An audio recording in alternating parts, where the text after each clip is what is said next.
So, next guest here is Will Ennett. Hi, Will. Hello. Great to have you here in Oslo. Before we start, please introduce yourself to the audience. Who are you? What's your role? What are you doing? Sure, thank you. So, hello everyone. My name is Will Ennett. I am Head of Sustainability and ESG at PXC. PXC is a UK-based wholesale broadband company, but I have over 20 years experience across media, broadcasting and telecoms. Nice. And it's your first time in Oslo for this conference, at least? Yes, it's my first time in Oslo, full stop. Ah, okay. So really enjoying a beautiful city and also just such a wonderful conference, great range of speakers, lots of different insights, and obviously all set in a beautiful venue. How come you're here?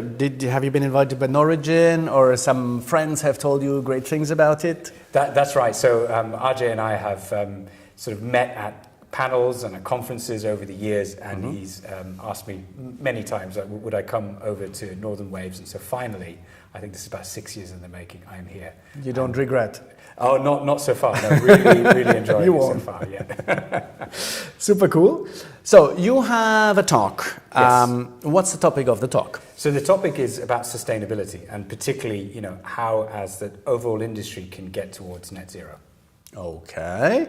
And if there's one key takeaway that everybody should take home and remember, what would that be?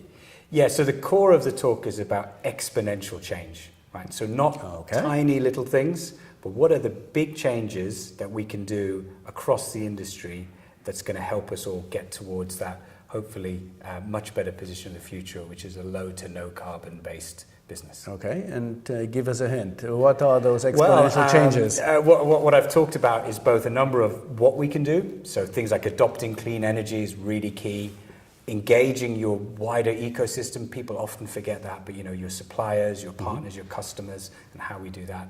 And then also talk about how, because so often we talk with companies, there's great intentions, and then it falls by the wayside, particularly after a conference. You go back to the office next week and nothing happens. So again, I give a few tips as to where I've seen companies successfully integrate this into their employee workforce as well.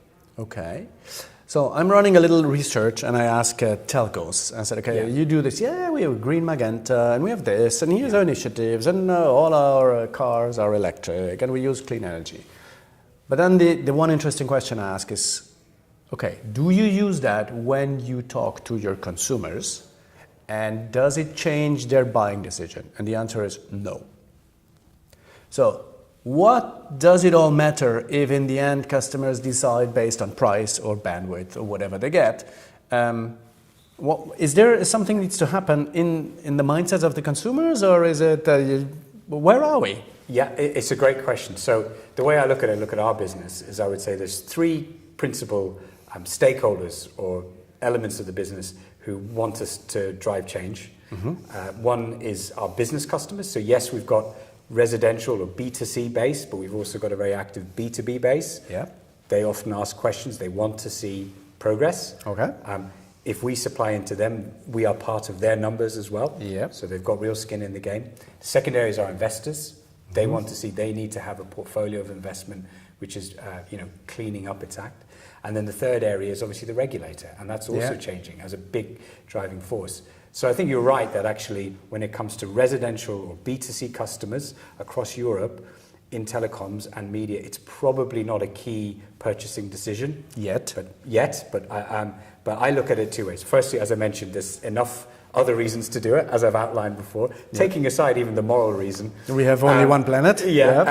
But then secondly as well, actually, if a customer, being generous to all these customers, if they're making efforts in other ways, like the food they consume, the car they drive, the heating, the energy, that probably is a bigger area of focus than your broadband bill or your media consumption. Okay.